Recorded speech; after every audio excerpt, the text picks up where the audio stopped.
हरियाणा और जम्मू कश्मीर का शोर तो अब थम गया है और पार्टियों को ये भी समझ में आ गया है कि कौन से राज्य में उनकी कितनी पकड़ है। जिस राजनीतिक पकड़ की बात पार्टियां करती फिरती हैं, शायद इन चुनावी नतीजों ने उनकी आंखें तो खोल कर ही रख दी होंगी। फिलहाल अब इस शोर के थमने के बाद राजनीतिक गलियारों में आगामी चुनाव के शोर ने अपनी जगह बना ली है। बता दें कि आगामी समय में कई महत्वपूर्ण चुनाव होने वाले हैं, जिनकी तैयारियां पार्टियों ने शुरू कर दी हैं। नमस्कार, आप देखना शुरू कर चुके हैं 4 PM न्यूज नेटवर्क और मैं हूं आपके साथ प्रगति ठाकुर। आगामी दिनों में सियासी गलियारों में केवल चुनावी दौर ही दिखने वाला है।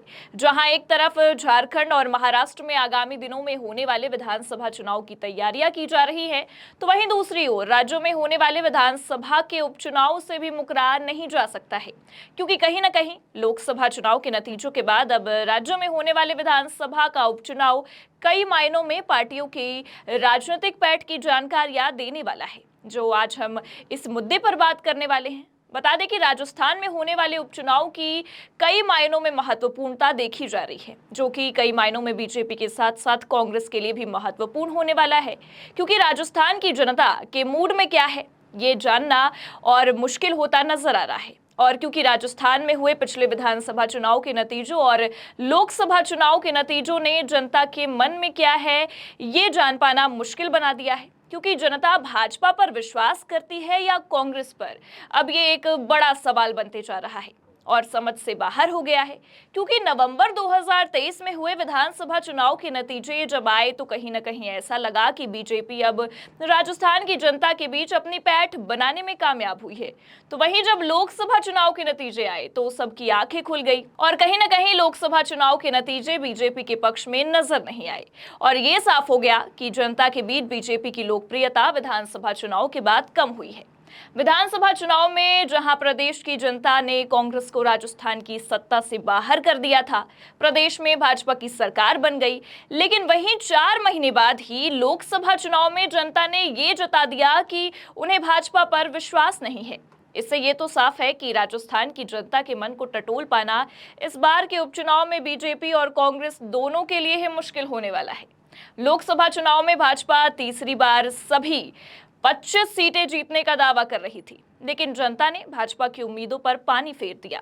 14 सीटों पर ही बीजेपी सिमट कर रह गई और दावे धरे के धरे रह गए। इसलिए जनता का मूड इतने समय में कैसे बदला, ये नेताओं की समझ से बाहर हो गया। लोकसभा चुनाव में आए परिणाम से कांग्रेस खुश हुई थी, क्योंकि लगातार 2 बार एक भी सीट नहीं जीतने वाली कांग्रेस पर लोगों ने भरोसा जताया। 2014 और 2019 के लोकसभा चुनाव में एक भी सीट नहीं जीत पाने वाली कांग्रेस ने 2024 के चुनाव में 11 सीटें जीतने में कामयाब रही। 30 सीटों पर कांग्रेस ने गठबंधन किया, जबकि 8 सीटों पर वो अपने बूते जीतने में कामयाब रही। इस जीत से राजस्थान कांग्रेस के नेता बड़े उत्साहित भी नजर आए। अब हरियाणा में विधानसभा चुनाव आए तो कांग्रेस हाईकमान ने राजस्थान के नेताओं की फौज हरियाणा में उतार दी। कांग्रेस ने अपने कई दिग्गज नेताओं को हरियाणा चुनाव में प्रचार प्रसार करने के लिए लगा दिया। कांग्रेस को ये पूरी उम्मीद थी कि हरियाणा में कांग्रेस को प्रचंड बहुमत मिलेगी, लेकिन वो कहते हैं ना कि अच्छे भी समय के आगे गुलाम हो जाते हैं। कुछ ऐसा ही नजारा हरियाणा चुनाव में भी दिखा और परिणाम उम्मीदों के विपरीत आए। अब हरियाणा के चुनाव परिणाम ने राजस्थान कांग्रेस नेताओं को हैरत में डाल दिया है। जहां लोकसभा चुनाव के नतीजों के बाद बीजेपी नेताओं के लिए जनता के मूड को समझना मुश्किल हो चला था, तो वहीं अब कांग्रेस के भी दिग्गज नेता ये समझ नहीं पा रहे कि आखिर जनता के मन में क्या है, जनता का मूड कैसा है। राजस्थान के कांग्रेस नेता लोकसभा चुनाव के बाद बड़े जोश में नजर आ रहे थे, लेकिन हरियाणा के विधानसभा चुनाव परिणाम सामने आने के बाद नेताओं का जोश हवा में उड़ गया। अब आगामी दिनों में राजस्थान की 7 विधानसभा सीटों पर उपचुनाव होने वाले हैं, जिसने पार्टियों की मुश्किलें बढ़ाकर रख दी हैं। इन उपचुनाव को लेकर कांग्रेसी नेता चिंता में हैं, तो वहीं हरियाणा चुनाव के नतीजों के बाद आश्वस्त होती बीजेपी के लिए राजस्थान के विधानसभा का उपचुनाव कई सारी मुश्किलें खड़ी करने वाला है। और कहीं ना कहीं लोकसभा चुनाव के नतीजों के बाद ये भी कयास लगाए जा रहे हैं कि बीजेपी राजस्थान की जनता के बीच अपनी लोकप्रियता खो चुकी है और जनता ने बीजेपी से अपना विश्वास खो दिया है। और इसके पीछे क्या कारण है, ये जानना बीजेपी ने जरूरी नहीं समझा।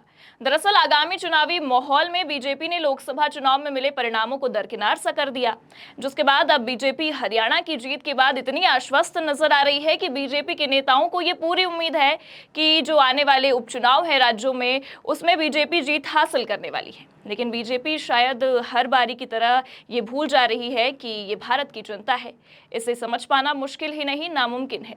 खैर, ये तो बीजेपी का अति आत्मविश्वास है कि पार्टी अपनी जीत को लेकर इतनी आश्वस्त है। तो वहीं अब अगर दूसरी ओर कांग्रेस की बात की जाए तो कांग्रेस के लिए भी राजस्थान का उपचुनाव एक बड़ी चुनौती होने वाला है। इन उपचुनाव को लेकर कांग्रेसी नेता अब काफी चिंतित भी हैं, क्योंकि वो जनता का मूड भाप नहीं पा रहे हैं। उनको ये समझने में देरी हो रही है और ये समझ से उनके परे हो चला है कि जनता आखिर चाहती क्या है। कांग्रेस की नीतियों से अगर वो खुश है तो राजस्थान और विधानसभा चुनाव में कांग्रेस का समर्थन क्यों नहीं किया, और अगर भाजपा की नीतियों से खुश है तो लोकसभा चुनाव में कांग्रेस का समर्थन क्यों किया। ये सवाल केवल कांग्रेस पार्टी के नेताओं के मन में ही नहीं, बल्कि बीजेपी के दिग्गजों के मन में भी है, क्योंकि राजस्थान में ऐसी कई महत्वपूर्ण सीटें हैं जो दोनों ही पार्टियां अपने पाले में करना चाहती हैं। लेकिन इन सबके बीच अब सबसे बड़ा सवाल यही उठता है कि 7 विधानसभा क्षेत्रों में जहां उपचुनाव होने वाले हैं, वहां की जनता के मन में क्या है, क्या वो जानना जरूरी है, जिसकी जद्दोजहद में या यूं कह ले कि मंथन करने में पार्टियां लगी हुई हैं। लेकिन ये जितना आसान समझ में आ रहा है उतना आसान है नहीं। विधानसभा उपचुनाव को लेकर भाजपा के बजाय कांग्रेस इसलिए चिंता में है क्योंकि कांग्रेस को 4 सीटें बचानी हैं और 3 अन्य सीटों पर भी कब्जा करना है। रामगढ़, अलवर, दौसा, झुंझुनू और देवली उनियारा सीटें कांग्रेस के पास थी, इन्हें बचाना जरूरी है। साथ ही खिवसर, 84 और सलुम्बर सीट पर भी कांग्रेस जीत दर्ज करना चाहती है। लेकिन इस चुनावी शोर के बीच अब ये भी कयास लगाए जा रहे हैं या यूं कह ले कि संभावनाएं जताई जा रही हैं कि हरियाणा चुनाव के नतीजों का असर राजस्थान में होने वाले उपचुनाव पर पड़ सकता है। चलिए इसे ठीक से समझाते हैं। 7 सीटों में 2 सीट खिवसर और झुंझुनू ऐसी हैं जहां जाट मतदाता जीत या हार पर बड़ा किरदार अदा करते हैं। बीते लोकसभा चुनाव में कांग्रेस ने उन सीटों पर अच्छा प्रदर्शन किया था जहां जाट मतदाताओं की निर्णायक भूमिका रही।